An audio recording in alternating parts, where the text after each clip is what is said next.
صدقے کے فوائد کے حوالے سے یہ موضوع کا انتخاب کیا ہے۔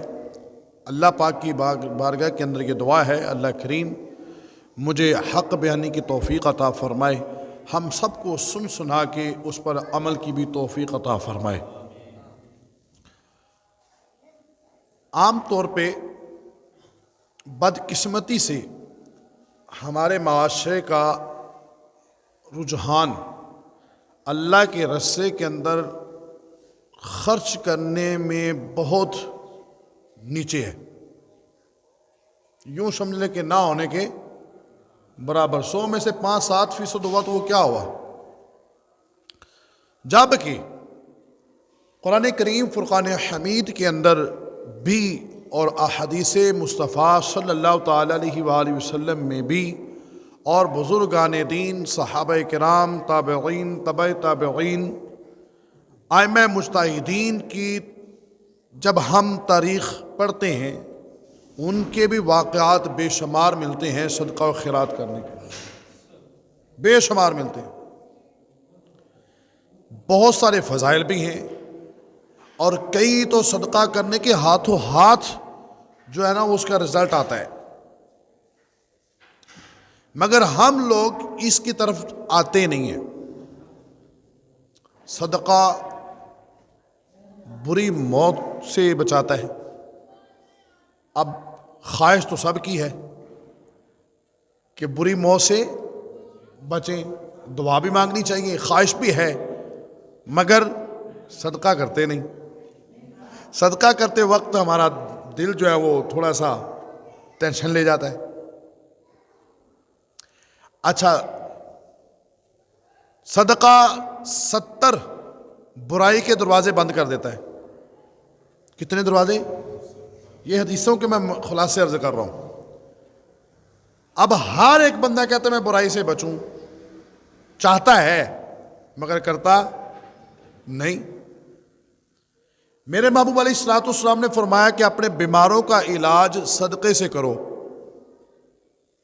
مگر کسی کا ذہن ادھر، جن کا جاتا ہے اللہ ماشاءاللہ ہے بھی ہے خوش نصیب، مگر ہم لوگ ڈاکٹروں کے پاس جاتے ہیں، بڑے بڑے مہنگے ہاسپٹلوں میں جاتے ہیں، مگر صدقے کی طرف نہیں جاتے۔ وہاں ڈاکٹر جتنا بھی مانگ لے دیں گے، یہاں مسجد کا اعلان ہو جائے، مدرسے کا اعلان ہو جائے تو 100 روپئے نہ کم سار لائیں۔ یہ ہمارا رجحان ہے اور یہ ہماری بد نصیبی ہے، کوئی خوش آئند بات نہیں ہے۔ جبکہ بیماروں کا علاج صدقے سے کرو، رسول پاک صلی اللہ علیہ وسلم کا پیارا پیارا فرمان ہے، جس کا مفہوم میں نے عرض کیا، اور اس کی ہاتھوں ہاتھ رزلٹ بھی دیکھے گئے۔ ایک آدمی، اس کا بچہ، اس کو بخار ہوا اور رات ڈھل چکی ہے، سڑکوں پہ سناٹا ہے، اب وہ بیچارہ الٹ پلٹ ہو رہا ہے، بہت تکلیف، علاج بھی کروایا مگر کچھ فرق نہیں پڑ رہا، اور بچہ اس کا 8-10 سال کا۔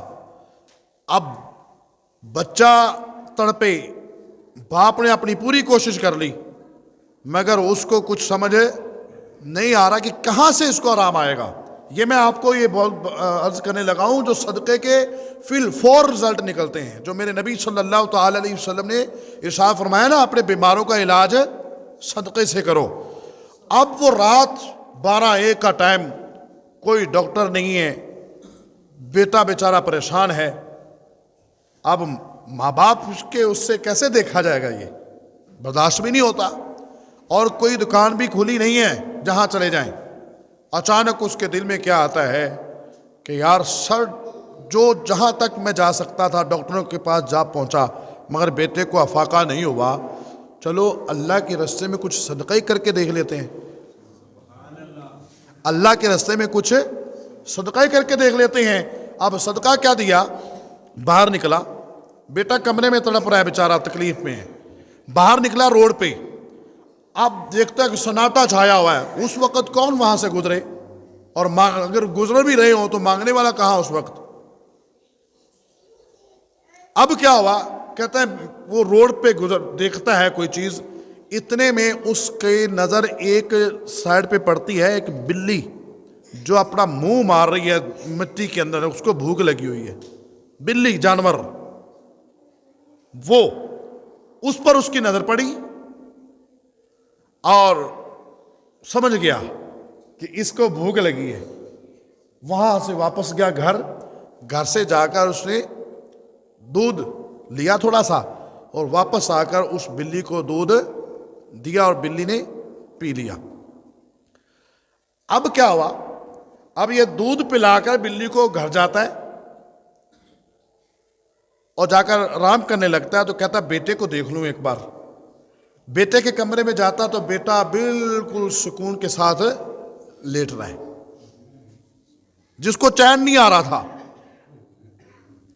یہ آرام کرتا ہے، خواب دیکھتا ہے وہ بندہ، خواب کے اندر کیا اس کو نظر آتا ہے کہ اس کے بیٹے کو جو بیمار ہے، اس کے بیٹے کو چیلیں، کوے اور بڑی بڑی آفتیں وہ اس کے بچے کو نوچنا چاہتی ہیں، مگر یہی بلی جس کو دودھ پلایا تھا، یہ بلی جو ہے وہ ان کا مقابلہ کر رہی ہے، بچے پر حملہ نہیں کرنے دے رہی۔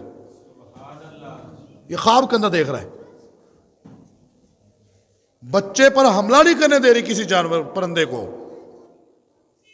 اسی طرح اچانک گھبراتے ہوئے صبح جب اٹھتا ہے تو پھر جا کر بیٹے سے کیا حوال دیکھتا ہے، تو اللہ کے کرم و فضل سے اور وہ صدقہ جو بلی کو دودھ پلایا صدقے کے طور پر، اللہ پاک نے اس کی برکت سے اس کے بچے کو بالکل تندرست کر دیا۔